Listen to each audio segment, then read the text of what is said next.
Halo teman-teman, jumpa lagi dengan Pastor Antoni Sutatno di channel Motatno Jelekong. Hari ini saya secara khusus lagi mengundang Diakon Rizko yang akan ditabiskan pada tanggal 15 Juli di Keuskupan Padang. Mungkin nanti ketika video ini keluar, beliau sudah menjadi seorang pastor. Kita doakan beliau, dan hari ini saya mengundang dia untuk berbicara mengenai panggilannya dan kehendaknya, hasratnya untuk menjadi seorang biarawan. Oke, mari kita saksikan. Jadi, selamat datang Diakon Rizko. Beliau ini baru saja kembali dari Meksiko. Jadi dia studi belajar di Meksiko. Jadi sudah beberapa minggu beliau di Padang mempersiapkan diri untuk tabisannya. Jadi Diakon Rizko, selamat datang di channel Motatno Jelekong. Jadi saya ingin bertanya sedikit mengenai panggilan Diakon Rizko untuk menjadi seorang pastor. Itu bagaimana cerita awal? Mungkin bisa diceritakan secara singkat gitu. Oke, baik. Perkenalan, saya Diakon Marcelinus Rizko, asal dari Maumere, Flores, NTT. Dan sebentar lagi seperti yang dikatakan Romo Tatno, saya akan menerima tabisan pada tanggal 15 Juli di Katedral Padang. Mengenai panggilan, saya lahir dari keluarga yang sangat Katolik. Ibu saya mempunyai devosi yang sangat tinggi kepada Bunda Maria, jadi setiap hari selalu dia berdevosi kepada Bunda Maria. Saya anak pertama dari 4 bersaudara, empat bersaudara, dan awal panggilan saya itu tumbuh karena situasi dan lingkungan ketika saya masih kecil. Rumah saya itu dikelilingi 5 rumah biara susteran dan 1 biara para frater Karmel. Jadi memang masa kecil saya itu sudah terbiasa berkenalan, bergaul dengan para suster, para frater yang kalau dalam seminggu tuh mereka mempunyai kesempatan untuk mengunjungi rumah-rumah umat. Jadi rumah saya itu merupakan salah satu tempat singgah lah, atau tempat yang menjadi kunjungan para suster, para frater. Jadi memang sejak kecil saya tertarik melihat kesaksian para suster, para frater yang mempunyai sikap dan tingkah laku yang berbeda ya dengan orang-orang awam. Mereka mempunyai tata cara bertutur kata, bercengkerama, cara mereka membuat lelucon-lelucon itu menarik perhatian saya. Kok mereka bisa berbeda ya dengan orang-orang yang di luar yang bukan biarawan atau biarawati. Jadi memang ketertarikan saya untuk menjadi imam itu melihat sosok suster atau frater itu. Jadi perjumpaan Diakon Rizko dengan mereka itu yang pada akhirnya mengubah untuk memilih seperti mereka hidup saya. Itu ketertarikan awal. Terus yang kedua, kebetulan banyak keponakan dari ibu saya yang frater. Jadi setiap Sabtu Minggu itu masa kecil saya selalu habiskan di seminari Projo. Dari Sabtu Minggu saya pergi ke keponakannya dari ibu yang frater-frater itu di seminari Projo, dan Minggu sorenya saya pulang. Jadi mulai Sabtu sore itu saya mengikuti kegiatan para frater. Sabtu doa sore, terus Minggu ada pertandingan sepak bola, dan setelah itu saya dipulangkan. Jadi itu yang menjadi ketertarikan saya kehidupan di seminari. Saya bilang, kok enaknya menjadi frater ya, punya ritme yang berbeda, punya waktu yang ada waktu doa, waktu bangun pagi yang memang tertata, ada waktu olahraga. Jadi itu yang menjadi salah satu juga, selain tadi yang saya bilang kan, perkenalan, perjumpaan, terus sudah mulai masuk ritme kehidupan para frater. Jadi hidup yang teratur itu juga membuat itu dia Diakon Rizko tertarik untuk masuk. Kemudian masuk ke seminari itu tahun berapa? Saya masuk seminari menengah itu tahun 2006. Jadi setelah menamatkan SD, SMP di luar, maksudnya biasa, saya memutuskan untuk masuk seminari dan mengikuti tes di seminari menengah di seminari San Domingo, Flores Larantuka. Jadi saya mengikuti tes, dan puji Tuhan waktu itu angkatan saya tahun 2006 itu kita 100 orang seminaris yang diterima. Banyak.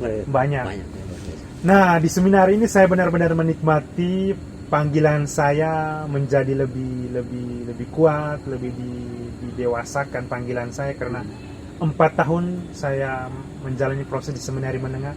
Benar-benar saya ditata, diarahkan untuk benar-benar apakah ini benar-benar panggilan saya atau hanya karena ketertarikan tadi ya, hanya melihat sosok para frater atau hidup yang sudah teratur di seminar itu membuat saya nyaman ya. Tapi justru 4 tahun di seminar itu saya belajar hidup berkomunitas, benar-benar semakin mengenal Yesus lebih mendalam, dan saya semakin yakin bahwa bukan hanya ketertarikan yang dalam tanda kutip hanya melihat sosok, tapi benar-benar saya merasa ada bisikan Tuhan. Jadi semakin mendalami dengan pelajaran-pelajaran, doa-doa yang baru, saya dikuatkan dan diarahkan untuk semakin mengikuti, menjawab atas panggilan Tuhan.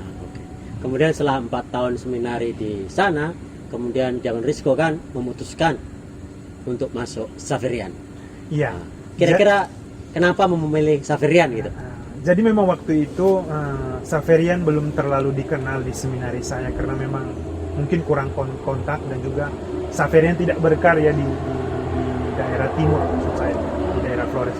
Jadi kebetulan tahun kedua di seminari saya itu pergi ke perpustakaan dan mendapati brosur-brosur, majalah-majalah yang dikirim ke seminari kami setiap 3 bulan sekali.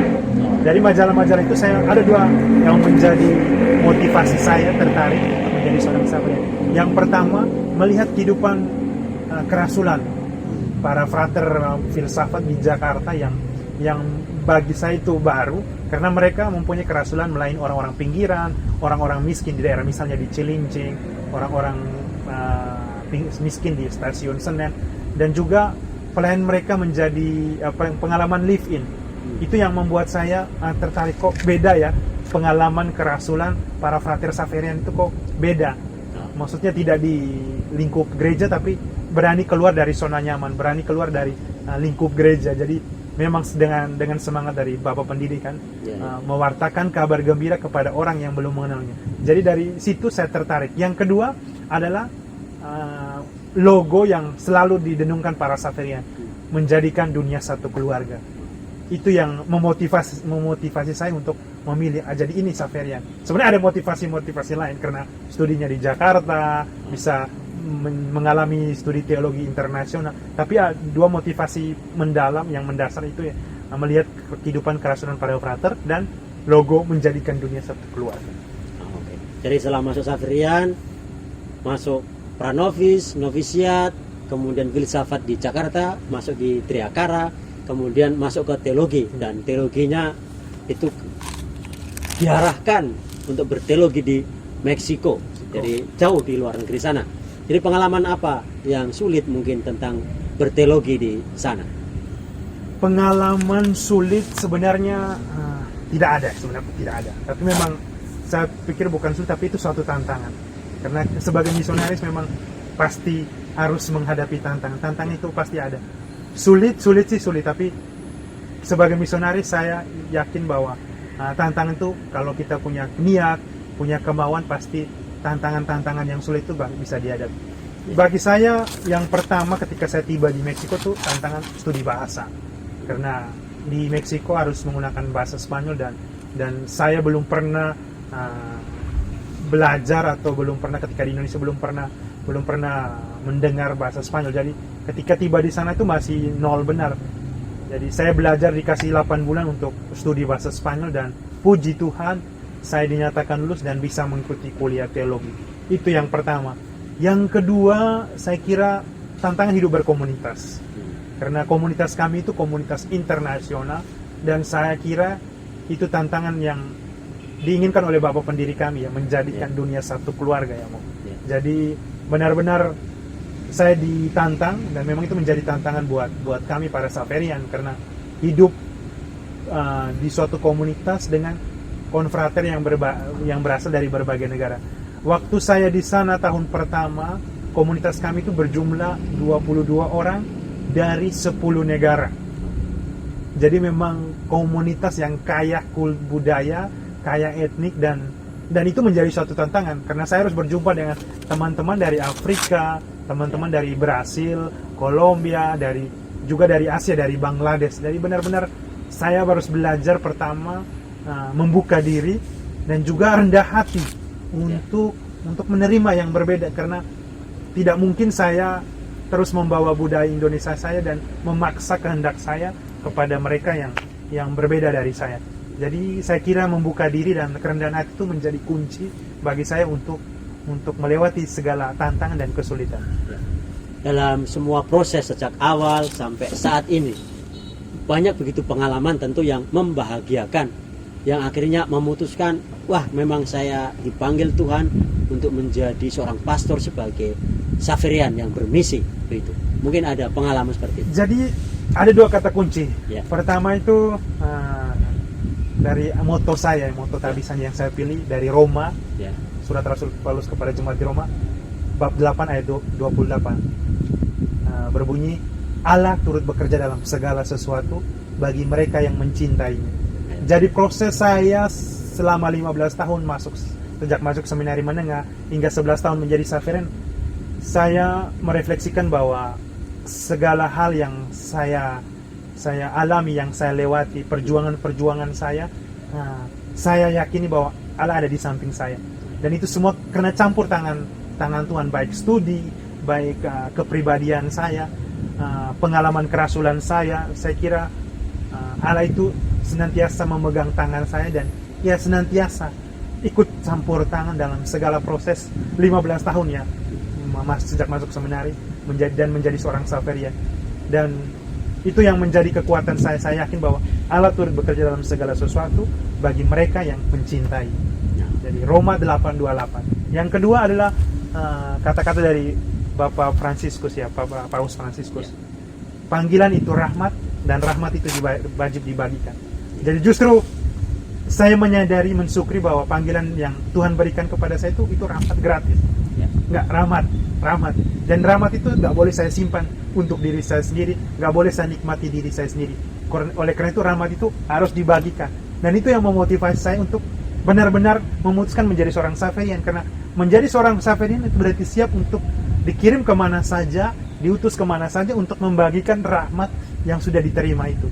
Jadi benar-benar saya merasa yakin bahwa Tuhan itu bekerja dalam segala sesuatu dan Dia memberikan saya rahmat panggilan untuk menjadi gembala, dan rahmat yang saya terima dari Tuhan itu harus dibagikan kepada semua orang. Dan saya siap untuk pergi bermisi di mana saja tempat yang akan menjadi tempat misi saya. Ya, sebagaimana kita tahu banyak di antara kita bahwasanya nanti setelah tabisan akan dikirim ke Brasil kan? Ya. Ke Brasil mana? Brasil Utara. Brasil Utara di Amazon. Di Amazon. Saya menunggu orang-orang muda di sana. Bagaimana perasaan ketika mendengarkan dari Direksi Jenderal bahwasanya diakon nanti sebagai pastor akan dikirim ke Brasil Utara bermisi di Amazon? Bagaimana perasaannya? Awalnya itu saya senang sekali.